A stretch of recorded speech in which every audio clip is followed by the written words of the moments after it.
kuba umuhizi w'ukuri mu kuri no mu mwuka. Tipokeshezererebo urave bibaye ukabeni kuwa domene ya zopaya. Haleluya, haleluya. Ndagupfukamiye nyirijuru n'isi, mwami w'abami usumba byose, ushobora byose. Haleluya. Tipokeshezererebo urave bibaye ukamene kuwa domene ya zopaya. Imana ivuganye nanjye ngo nkubwire ngo ibintu uri kurebesha amaso, ibibateye ubwoba, ibihagaze nka Goliyati, bimeze nk'imisozi, ibimeze nka ya nyanja itukura yari ihagaze imbere ya Mose. Mbonye manda yanze kurangira, mbonye Imana yururuka buno, mbonye Yesu aza aka kanya, mbonye marayika agose, mbonye ijuru ribyinjiyemo, mbonye dosiye Imana. Marayika yihereje undi mu marayika, mbona Gaburiyeli aragiye, mbona Mikayeli araje, arambwira ngo reba i Vatikani, arambwira ngo reba mu Burundi, Evariste Ndayishimiye. Simbokeshezererebo Uwiteka Imana Nyiringabo arambwiye ngo nimpanure, aragendana nanjye kandi ari kumwe nanjye. Kandi umwuka w'Imana arambwira ngo ntutinye, ntuceceke, nimunyemerere. Ndazi kuri bwantera amabuye cyangwa ukankunda cyangwa ukanyanga, ariko nkusabiye kusengera niba ukijijwe. Natwe bituvuga n'umwuka w'Imana utuvugisha kugira ngo abantu bagere muri Kanani. Haleluya, haleluya, haleluya, haleluya, haleluya. Tutaimba ozana, tutaimba ozana, tutizunguka zunguka mw'igiti cyaye, tutaimba ozana.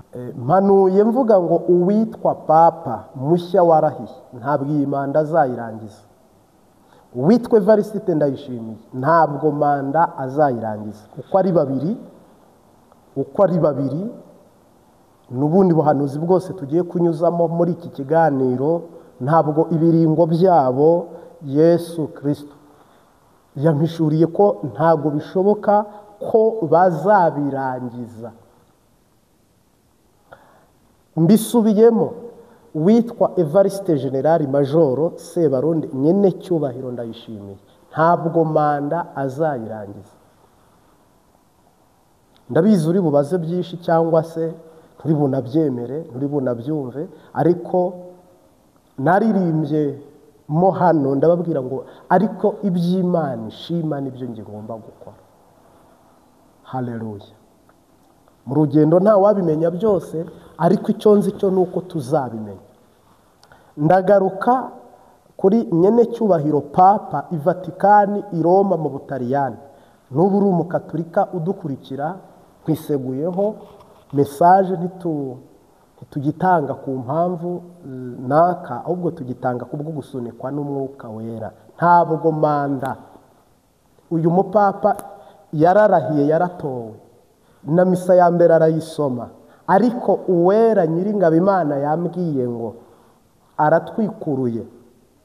Abanyabwenge b'ibyanditswe i Roma hajya mwabonaga umwotsi ucucumuka, ngisi nigeze izo nkuru nigeze nyikoraho oya kuri iyi cano, ni cano yivuga butumwa, ndetse ngo Burundi News TV, iki ni kinyamakuru kimwe nabonye dusohora inkuru kigahita kiyishishura kikayijyana mu biganiro bye.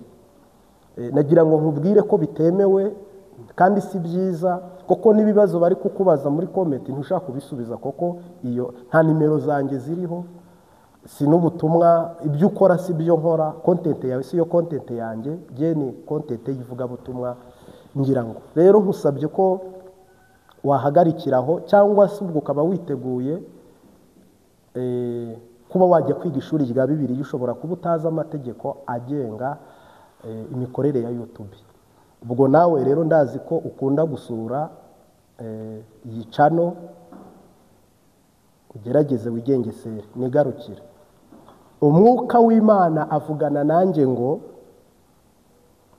arambwira ngo ntabwo papa ntazarangiza iyi manda. Hariko cyo nzino kw'iby'Imana ishaka ari byo nkwiriye gukora. Ni umunyamerika warahiye, ariko roho, umwuka w'Imana, imbaraga z'Imana zivugira muri njye. Imana ishobora byose ivugana nanjye ngo manda ntabwo azayirangiza. Nta cyakorwa, nta byo gusenga bindi bihari, ntabwo manda azayirangiza. Nawe mu nzira niho bizangira, kandi nawe amanika amaboko. Uriya we yaranashaje, ariko uyu ntabwo bishoboka. Marayika yamaze kuvuga ko ahubwo hariya hari itoroshi y'ijuru igiye kumurikamo, biba imivurungano, biba akavuyo. Mbese ntabwo nigeze mbona amahoro. Nta mahoro yuzuye twabona muri iyi si, kwa data niho gusa hasendereye amahoro. Generali Major Evariste Ndayishimiye, ukunze ingoma, ukunze CNDD-FDD, ushaka gusigasira umugambwe, ushaka no kuwukomeza, uwushoyemo byinshi, uwutakajemo byinshi, ariko nawe nagira ngo nkumenyeshe ko ubu tuvugana marayika ukura abami akimika abandi yambwiye ko manda nawe utazayirangiza. Ntabwo manda uzayirangiza. Uzarwanira kwiyamamaza, uzarwanira gutsinda, kandi waranabirwaniye. N'ubu defile zose zihari, buri murundi itegeko nuko yaba CNDD-FDD, akaba umugore akaba umukenyerarugamba, igitsina gabo akaba imbonerakure, igihugu cyose kikambara inkona. Nagira ngo nkumenyeshe ko marayika yambwiye ngo manda ntabwo uzayirangiza. Petekeshezererebo Yesu Kristo mwana w'Imana. Bareke bagende ikivunga, bareke bagende, nibagera kuri Yorodani hazambuka intwari gusa. Nagira ngo nkumenyeshe ko hari abantu bakuri inyuma, hari abantu bagushyigikiye, hari abantu muhagararanye, hari abantu mugendana. Shuti yanjye nyakubahwa perezida, ubutumwa Imana yampaye nagira ngo nkubwire, nagira ngo nkusabe, igihugu warutwaye wakinyazwe, uracyamburwa, ariko si mu buryo bw'uko Imana yambwiye ngo ije guhangana nawe. Oya, Imana ntihangana n'abantu, ntabwo ibumba rihangana n'uribumba. Imana abwiye Yeremiya wese umubumbyi iyo abumba inkono uko ayishaka siko ayigira. Ntabwo rero nta bushobozi ufite bwo guhangana n'Imana. Haleluya. Nta bushobozi ufite bwo guhangana n'Imana. CNDD-FDD manda yayo kwaherini. Ubu kwaherini ntabwo muzayirangiza. Igihugu cyimye ingoma n'umwami Dawudi. Haleluya, haleluya. Nagira ngo ntangaze ubundi butumwa bwihutirwaga. Nababwiye ngo iki kiganiro n'ubuhanuzi, homboka n'ubuhanuzi. Haleluya. Ntangaje abantu bibwe amatongo n'abayibye. Hari abantu bariganyijwe ibintu by'amatongo mu Burundi, bamwe barabiriganwa, abandi barabishimutana. Buno tuvugana hari abantu amatongo yabo babuze ayo bacira n'ayo bamira. Marayika yaje arambwira ngo witegereze urebe abantu banyaze abandi bariho batarapfuye bafite ababo. Bamwe bibwa amazu, abandi bibwa amapariseri cyangwa amatongo, nyine icyo twakwita ubutaka. Abandi babiba amaduka, abandi baba mu mazu yabo batishyura ubukode cyangwa ubupangayi, bitwaje icyo nakita amagrade n'amapeti n'ubushobozi, nagira ngo mbwire umuntu nkurikiye hano, niba uzi ko wicaye mu nzu itari yawe, warayitwaye wahunze, warayitwaye n'uri mu gihugu, kuko harimo n'uba mu gihugu yamara kukibamo bakamwambura itunga rye bakoresheje imbaraga ze. Haleluya.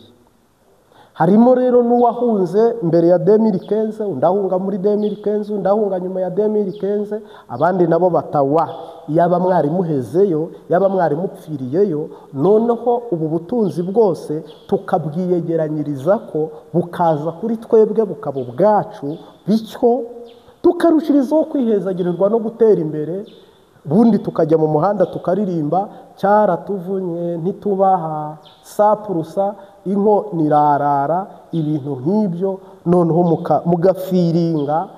Marayika yambwiye ngo nushaka usubiza iby'abandi, nushaka utange, niba ari inzu urimo uyitange, niba ari itongo uritange, koko bene byo baje kandi Imana niyibazanye, kandi nukamandaza umutima wawe witegure kuba vigitime y'intambara y'Uwiteka na Digiyoni.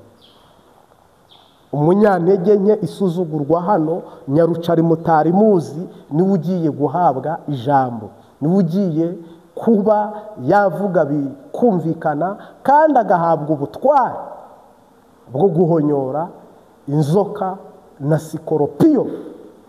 Haleluya. Marayika arambwira ngo papa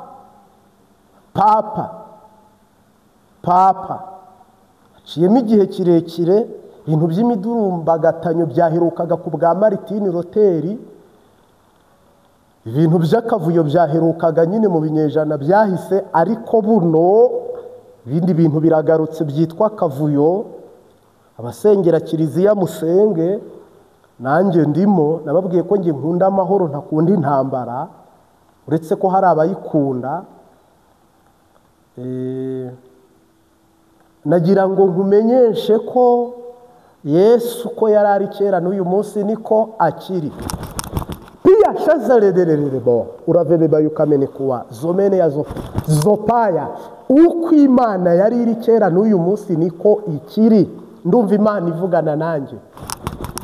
Impunzi igihe zimaze zizerera mu Bugande, impunzi igihe zimaze zizerera Kongo, igihe impunzi zimaze zizerera Tanzania zitafite agaciro, igihe abenegihugu bamaze barya amazi, banywa amazi, igihe kishize nta ubukene bw'ingi, ubukene bw'ibiti, Imana Nyiringabima isumba byose, ishobora byose, iri kuvugana nanjye ngo nintangaza aya magambo, nintangaze aya magambo.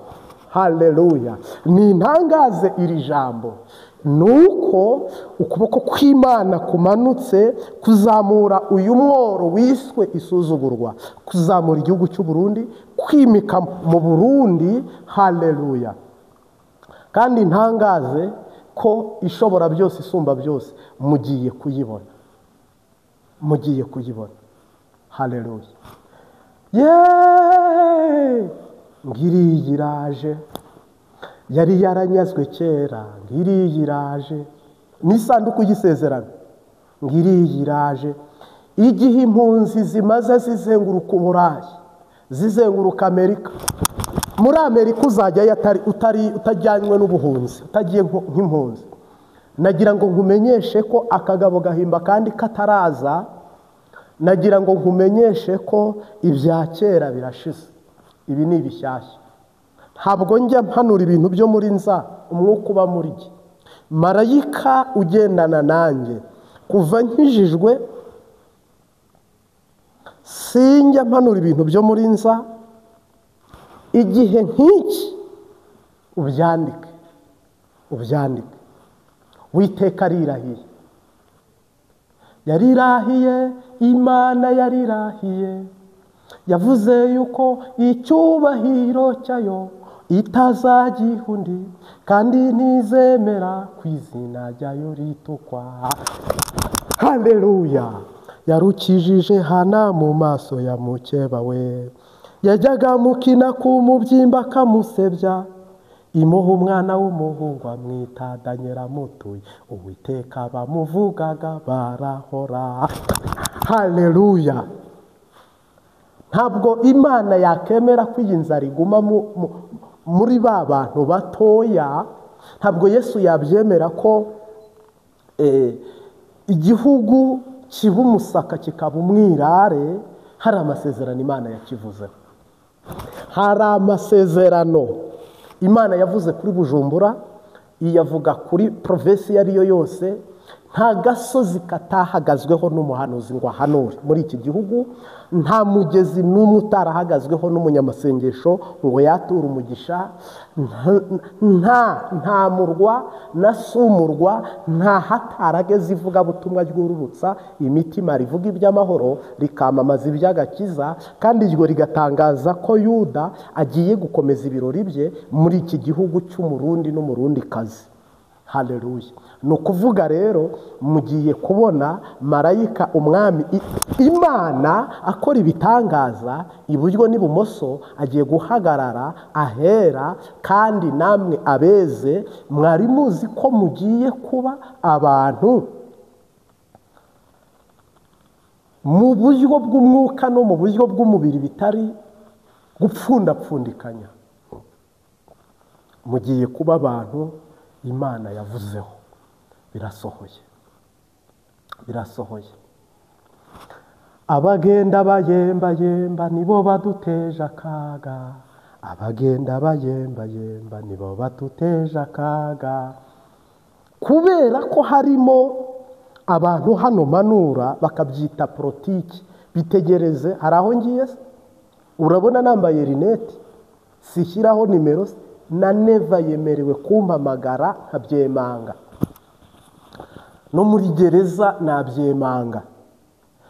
Icyari cyo cyose cyambaho ubuhanuzi no kometi, ni ukuvuga ngo nimumbabarire, ariko ubuhanuzi n'ubw'Imana si ubwanjye. Jamais. Ntabwo tureka kuvuga kubera ko uri kuvuga ngo turi banaka, ngo ni impamvu izi n'izi zituma tuvuga. Oya, nta mpamvu ntayo. Iyo mpamvu ni wowe uyifitiye. Harimo abantu mpanura ibi bagahita bavuga ngo urimo uradukura ku mbehe, urimo uradukura amata mu kanwa.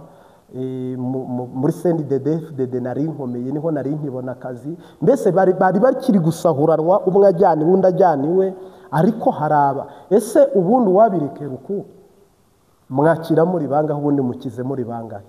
Ariko icyiza ni uko mwakira mwese. Icyiza ni uko igihugu cyose cyagira iterambere. Ibindi bihugu bitera imbere bigafasha bigahemba bene gihugu. Ibintu ndi guhanura se wumvise ari bibi? Umvise natura ibintu bibi ku gihugu? Ntabwo ngendi Yesaya sinatura ibintu bibi. Ari icyo ntegeka, buni ijuru ryarari Burundi rigatengeneza ibintu. Icyo singitegeka, ariko icyo nahawe no guhanura. Ndabihanura mu izina rya Yesu. Homboka. Nushaka unyime ibiharage byawe cyangwa unyime irengarenga zawe, naho ibindi byo nawe nta kintu wibereyeho. Utegereje Imana. Haleluya. Haleluya. Haleluya. Haleluya. Gira kwizera, Imana yururukiye gukorana nawe no gukorana nawe imirimo n'ibitangaza. Marayika arambwira ngo iriya manda uri kuyireba, ndi kuyireba. Ntihasigaye amezi.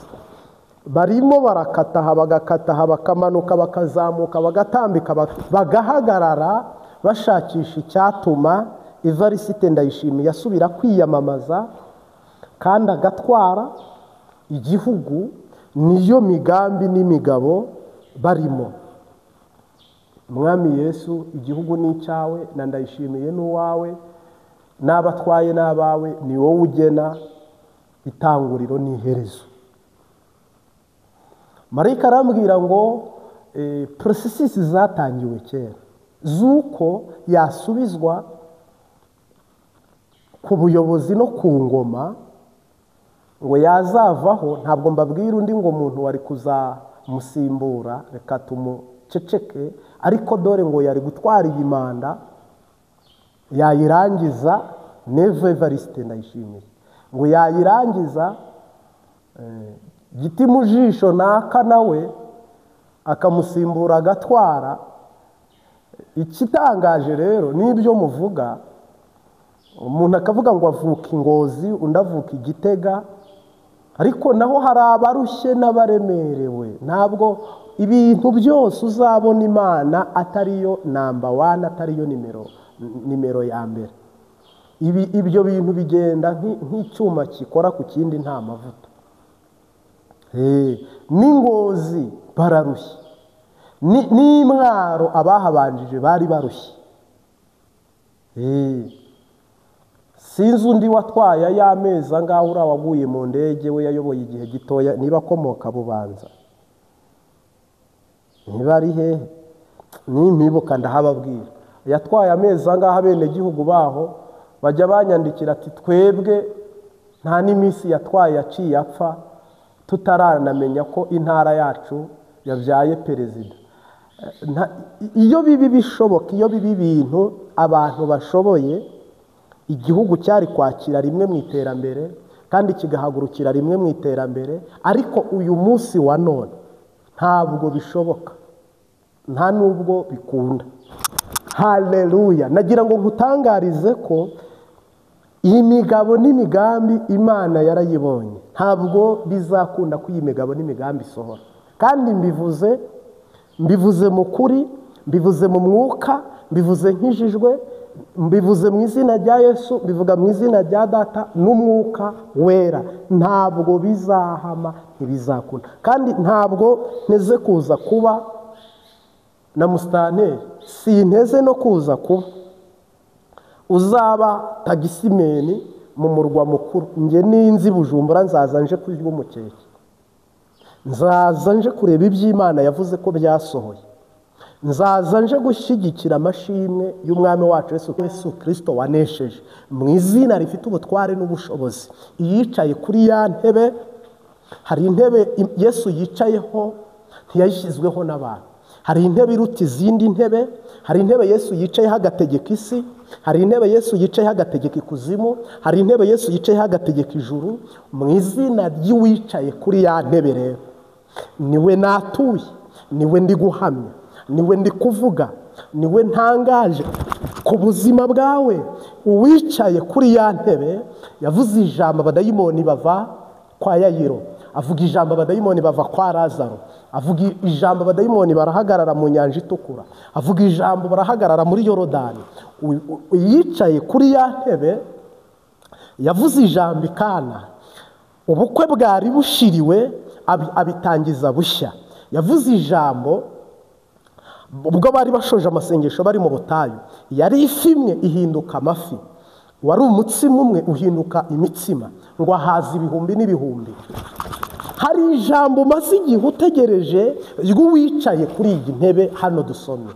Hari ijambo warindiriye ryakwishyuriza amadeni, hari ijambo warindiriye ryajya kukuvuganira ibukuru, hari ijambo rya nyene jambo uwicaye kuri ya ntebe utegereje yavuga. Warasenze ngo avuge, urasenga ngo akuroteshe, urasenga ngo akwereke, urasenga ngo aguhishurire, ariko ku ntebe hari umuntu hicaye kandi ufite ijambo, kandi ufite ukwera. Haleluya! Kandi witangiriro akaba n'iherezo. Iri jambo hari ubusobanuro burebure tutari bujyemo kubw'umwanya, ariko uwicaye kuri ya ntebe itangirira akaba n'iherezo, Arufa akaba na Omega. Ngo aravuga aya magambo yeruye, ntabwo abivugira mu ibanga, ngo niwe Arufa akaba Omega, nitangiriro mu nzara z'ibirenge byawe, akaba n'iherezo ku musatsi wawe, nitangiriro kuva uvuye mu nda y'umubyeyi wawe, nitangiriro ukiri urusoro kugeza uvuye mu nda, nitangiriro uvuye mu nda kugeza aho uzagera imvi zibaye uruyenzi. Ni itangiriro utangiye mu kiburamwaka kuzageza urangije amashuri. Ni itangiriro utangiye urugo kuzageza urugejeje mu ijuru. Ni itangiriro kugeza utangiye kuzageza ubyaye, kuva utwite kugeza ubyaye. Ni arufa ni omega. Ni itangiriro akaba n'iherezo. Ni itangiriro kuva utangiriye ku ifaranga rimwe kuzageza utunze miliyari cyangwa miliyoni cyangwa miliyaridi, bivana no kwizera ufite. Ni itangiriro uvuye mu ntara y'igihugu cyawe ukaba ugeze mu murwa w'igihugu cyawe. Ni itangiriro uvuye mu murwa mukuru w'igihugu cyawe ku kibuga cy'indege werekeza mu kindi gihugu. Ni itangiriro ugiye i Burayi. Ni itangiriro ugiye muri Amerika. Ariko ubwo Yesu niwe tangiriro ndi kuvuga, akaba omega. Ubwo ahere turo ahurishyurirwa mu izina rya Yesu Kristo. Iyi tike iraba ari umugisha ku buzima bwawe, ngo byose ndabihindura bishya. Hari ibintu abarozi bashajisha bikaba bishaje rwose. Hari ibintu n'akayizari sajisha bikaba bishaje rwose. Hari n'ibyo nawe usazisha cyangwa se nawe ukanabibona ko ibyo bintu byataye agaciro bishaje, ariko ibyo bishoboka ko byaba bishya. Ibyo bishoboka ko byaba bishya, byaba bizima. Ndumva amavuta ndimo arimo ambwira ngo nimpanure mvuge ngo Imana igiye kubigira bishyashya. Imana igiye kubigira bishya. Imana ifite isabune yameseye Musa ari mu musozi, ibintu byari bishaje, ngo ahagaze imbere y'iteraniro, ahagaze hakurya aho bari kumureba, ngo bose bamureba bashyizemo rineti, koko wari umucyo utwika. Yesu yabihinduye bishya bari gusenga n'abigishwa be, ngo ahita arabagirana cyane, ngo bamurebaga bose baravuga ngo noneho mwigisha turagusabye utwumvire, ni ukuri rwose turizeye ko ari wowe. Ariko ngo yararabagiranye, nta mumeshi wo muri iyi si wabasha kumesa iyo. Byose ndabihindura bishya. Yageze mu nyanja Petero yarikesheje, ibintu byari bishaje Petero yakubise ibumoso n'iburyo byanze. Petero ari kurira ati ijoro ndarikesheje. Kandi buriya iyo ugeze ijoro iyo ritandukanye ubutegereje gukorwa n'isoni cyangwa guseba, ibyo bita igicuku cya nyuma, Bibiliya iravuga ngo Yesu abihindura bishyira amubwira ngo noneho naga iburyo bwawe. Ngo ako kanya Yesu abwira Petero, Simoni mwene Yona, ngo naga iburyo. Ahita amuhanurira amubwira ngo ntukire umurobyi w'amafi gusa, ahubwo ugiye kujya uroba n'imitima y'abantu. Umwami Yesu nashimwe cyane. Byose ndabihindura bishya, kandi ndabihindura nicaye kuri ya ntebe. Iyo Yesu aba nta ofisi agira, ntabwo yari kubihindura ngo bikunde. Ariko ni arufa ni omega. Mu isi arashoboye, mu ijuru arashoboye. Ikintu icyo ari cyo cyose agifiteho ijambo. Ikintu icyo ari cyo cyose niwe arufa akaba na omega. Ikintu icyo ari cyo cyose kiramwumvira. Niwe wabwiye amazi ngo tuza nkugende hejuru, aramwumvira. Abigishwa baravuga ngo ni muntu ki uvugana n'umuyaga nawe ukamwumvira. Niwe wabwiye abadayimoni babonye baravuga ngo duhungirehe mwana w'intama w'Imana, ngo uje kuduhonya hataragera. Arababwira ngo icyo nkeneye ni umuntu wanjye. Nagira ngo nkumenyeshe ko akagabo gahimba kandi kataraza, bazimu bakugiza ifundigira ibivuzo. Dayimoni amaboko yawe yarayacuruje yahindura inyatsi ntako itagize. Dayimoni isura yawe yarambitse ikibengero, baragusambanya bikarangira uko, cyangwa bakagukunda bikarangira uko, cyangwa se nawe ukaba ubasambanya bikagenda uko. Nagira ngo nkumenyeshe ko hari umumeshi umesa, akamesa umubiri, akamesa umutima, kandi akabihindura bishya. Uwo ni arufa akaba na omega. Yicaye kuri ya ntebe iravuga aya magambo iti byose ndabihindura bishya. Imana ibihindure bishya niba ubyizeye, niba uri kumwe natwe mu mwuka. Imana iguhindurire bishya ibyo umaze kubona. Tumbera icyifuzo cyawe, Imana igihindure gishya. Tumbera mu mutima wawe, shyiraho icyifuzo tugiye gusenga. Uhoraho umwami nyene ngabo Imana abihindure bishya. Ndagushyigikiye mu izina rya Yesu Kristo. Nabihindure bishya, nabihindure bishya, nabihindure bishya. In the name of Jesus, nabihindure bishya mu izina rya Yesu Kristo, mu izina ry'umunyanazareti. Nibibe bishyashya, icyubahiro kibi cy'Imana. Haleluya. Reka dusenga n'Imana, reka dusenga n'Imana. Manda itazarangira ni ya Papa, manda itazarangira ni ya Evariste Ndayishimiye, ariko zose uhoraho adufashije atubashishije nibirangire mu mahoro nta maraso asesetse. Twese dufite ubwoba, turahangayitse, ariko turi gusenga ibyo biteye ubwoba Yesu abikureho, bitontome biziritse, haboneka amahoro twasengeye. Ndagushimiye wowe udukurikira ukarangiza ikiganiro, Imana iguha umugisha, kandi ugakora like, ugakora comment, ugakanda subscribe, kugira ngo isaha ya 5 z'amanywa muri Afurika cyangwa se saa 6 ikiganiro kikugerereho igihe, cyangwa se saa 4 z'ijoro hari igihe hariho tukirekura. Ndagushimiye aho uherereye hose, umukama aguhe umugisha. Haleluya, mu izina rya Yesu Kristo. Haleluya. Nagira ngo nanjye nkwemerere nkusezeranire kujya nkusengera, ndetse uyu ni umuryango, iyi ni famiye, mwese ndababona ibitekerezo byanyu muri comment.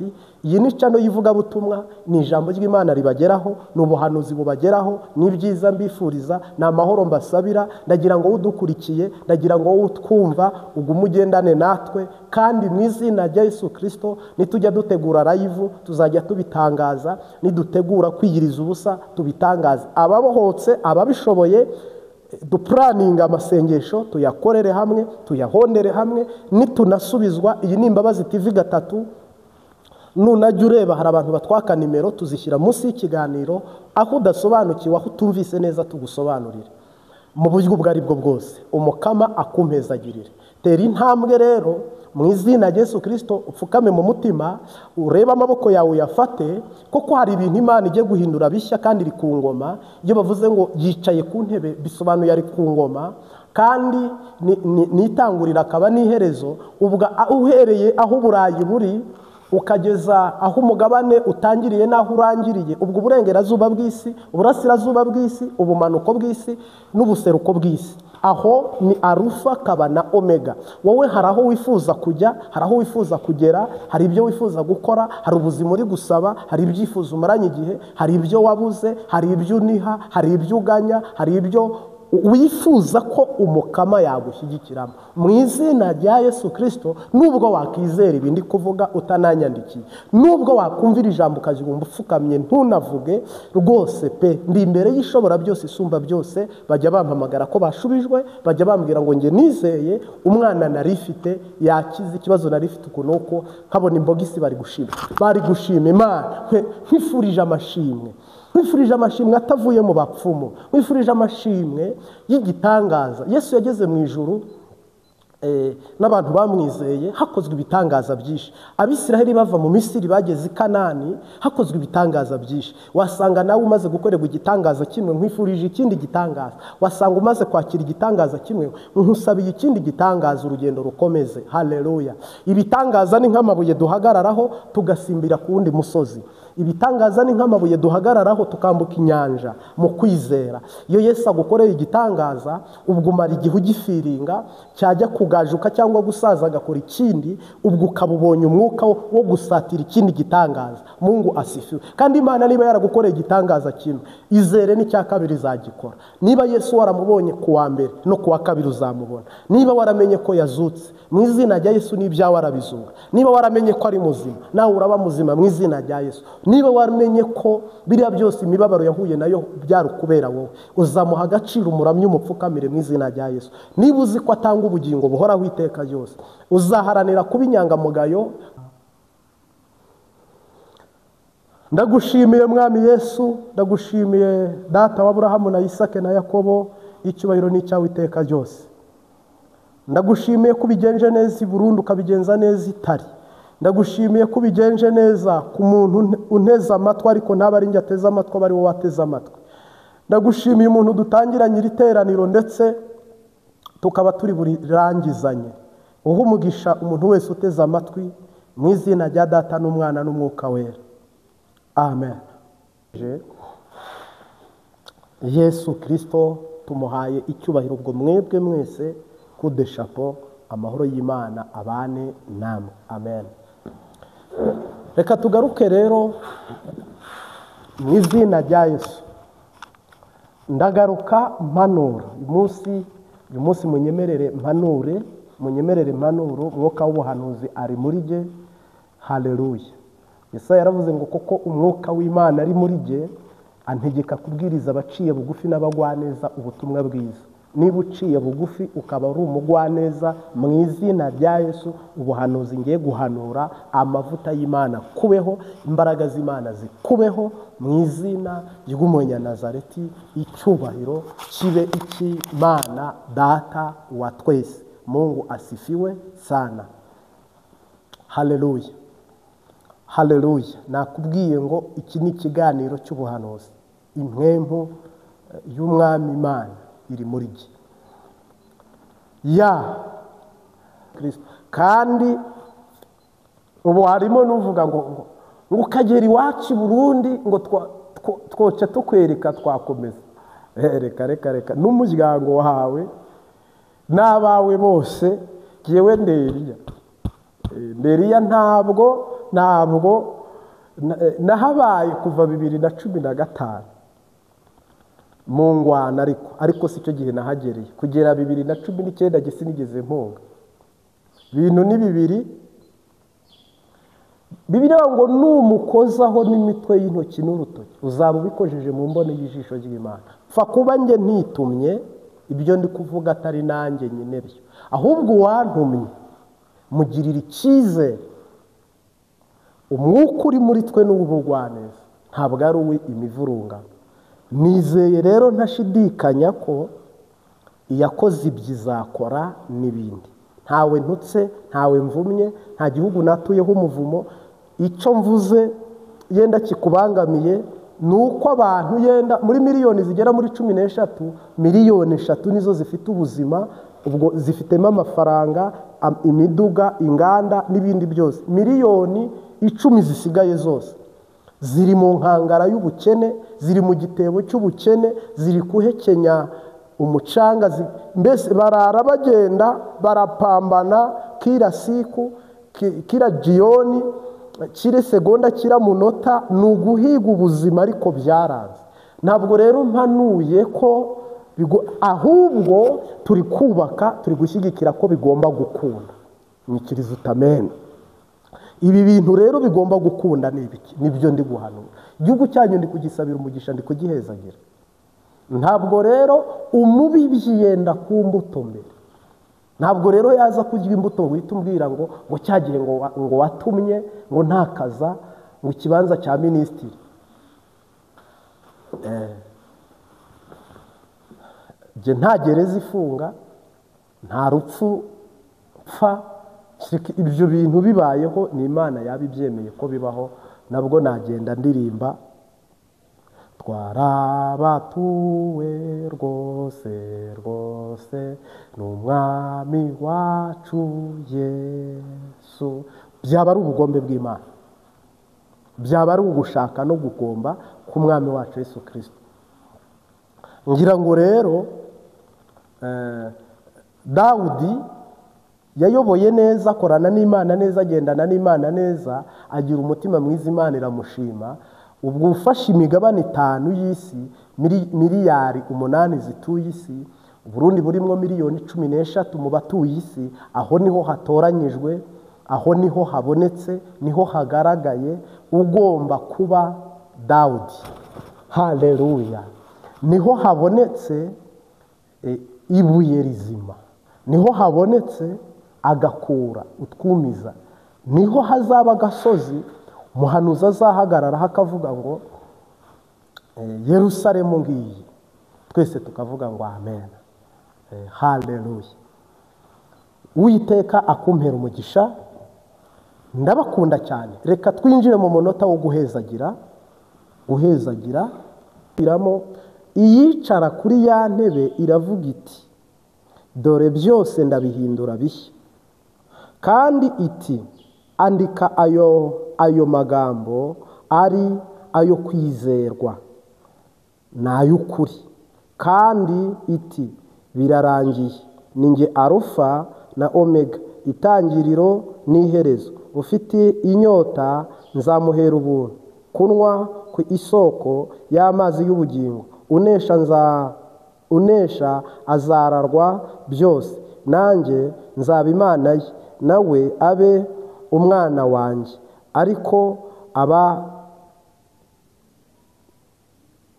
abanyabwoba n'abatizera, ntabwo n'abakora ibizira, n'abicanyi, n'abasambanyi, n'abarozi, n'abasenga ibishushanyo,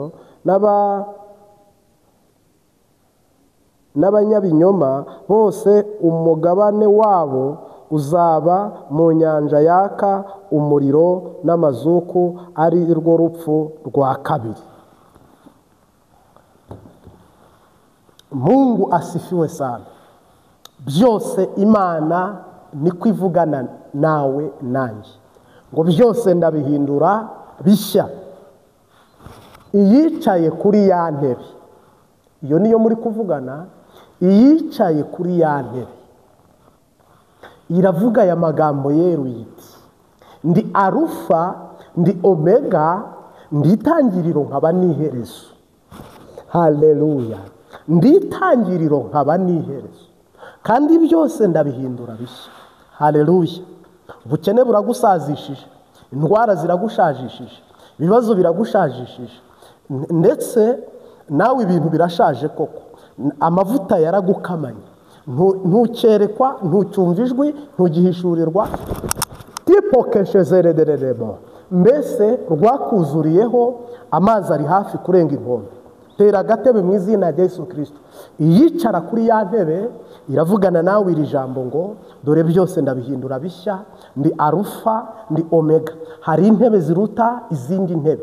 Hari intebe perezida yicaraho ibintu akabihindura bishya. Hari intebe pro minister yicaraho ibintu akabihindura bishya. Hari intebe majoro cyangwa kapiteni cyangwa generali yicaraho ibintu akabihindura bishya. Nawe hari iyo wicariyeho, hari n'iyo wahoze wicayeho, hari n'iyo ugomba kwicaraho, kandi hari ibintu bigomba kuba bishya mu izina rya Yesu Kristo. Ibi bintu bigomba kuba bishya, ngira ngo waba wamaze gusimba wagejeje y'umutima mu izina rya Yesu Kristo. Amaboko yawe agomba kuba mashya, intambwe zawe zikabashya, mu maso hawe hakaba hashya. Akira igikundiro cy'Imana mu izina rya Yesu Kristo. Akira umubiri Yesu yambaye, akira amaraso mashyashya mu izina rya Yesu Kristo. Akira ubutunzi abadayimoni batiba mu izina rya Yesu Kristo. Akira ubuzima butarimo abazimu mu izina rya Yesu Kristo. Akira amahoro, ijuru ryagusinyiye. Iyicara kuri ya ntebe iravuga ngo: ndi Alufa kandi ndi Omega, tanguriro n'iherezo. Kandi ikavuga ngo ayo magambo, kandi ayo magambo iti ni ay'ukuri, kuko ari ayo kwizerwa kandi ari ay'ukuri. Haleluya! Ni njye Alufa na Omega, itangiriro n'iherezo.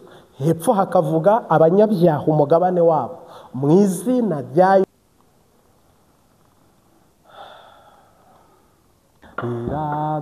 biradutangaza, ntanuwabimenye uko biri.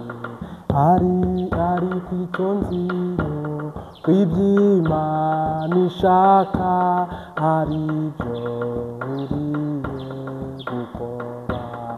Ari kw'icyo nziro, kw'iby'Imana ishaka, ari byo nkwiye gukora.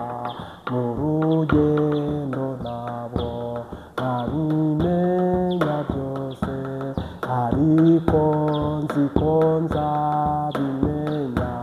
Ni kuko iturizwa n'ibyago biriho, kandi ari byo mu gihe gito. Ni kuko iturizwa n'ibyago biriho, kandi ari byo mu gihe gito. Yesu nzi kufita magari ibihumbi, harimo n'ijwo wangeneye.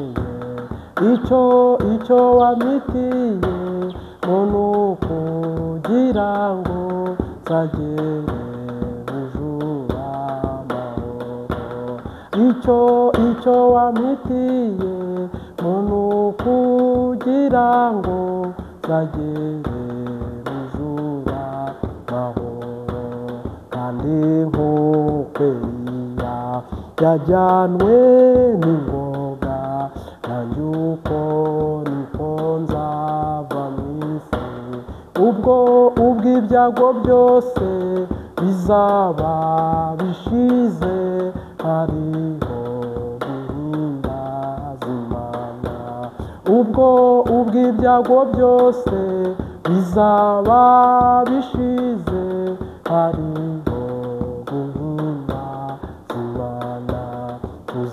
Tuzaba ibihumbi turamya Umukiza, tuzamuririmbira twese.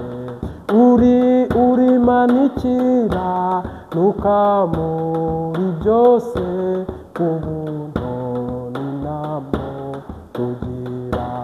Uri manikira nukamuri byose, ubuntu n'inamo tugira. Uri manikira nukamuri byose, ubuntu n'inamo tugira. Ubu ntegereje kandi nihanganye kuzasobanukirwa byose. Mfite ibyiringiro bifite ubugingo, mfite umugabane mw'ijuru. Mfite ibyiringiro bifite ubugingo, mfite umugabane mw'ijuru. Shalom shalom shuti bavandimwe ku Mbabazi TV gatatu, ndakugumbiriye mu izina ry'Umunyanazareti. Haleluya haleluya. Amahoro amahoro amahoro y'Imana abane nawe. Turabashuhuje abari ku mugabane wa Afurika, Brazzaville, Congo, intwaro rusange. Turabashuhuje Uganda, Yesu abaho umugisha. Kenya, Umwami Yesu abahezagire. Turabaramukije barundikazi, bashinga ntahe, gwaruka, bigeme, mikangara, batamakazi, indongozi, mudukurikirana bucece ariko muradukurikirana. Umwami Yesu abahe umugisha. Abari muri Aziya, mu Barabu cyangwa se Shini n'ahandi hatandukanye ku mugabane wa Aziya, mwese kude chapeau. Abari i Burayi, abari ku mugabane wa Amerika, mwese ndabashimiye. Mwebwe mwese abakanze subscribe, nta bitagira inyungu, nanjye ndabasabira umugisha muri iki kiganiro cy'uyu munsi turimo mu izina rya Yesu Kristo. Ikindi nacyo nkwibutse n'utarakanda subscribe ayikande, ajya abasha kuba igihe dushyireho ikiganiro cyamugeraho mu buryo bworoshye. Ni channel y'ivugabutumwa. Niba wemera Yesu Kristo, ukemera umwuka w'Imana, ukizera Imana Data, karibu dusangire ibyo kurya. Uhoraho nyene ngaba Imana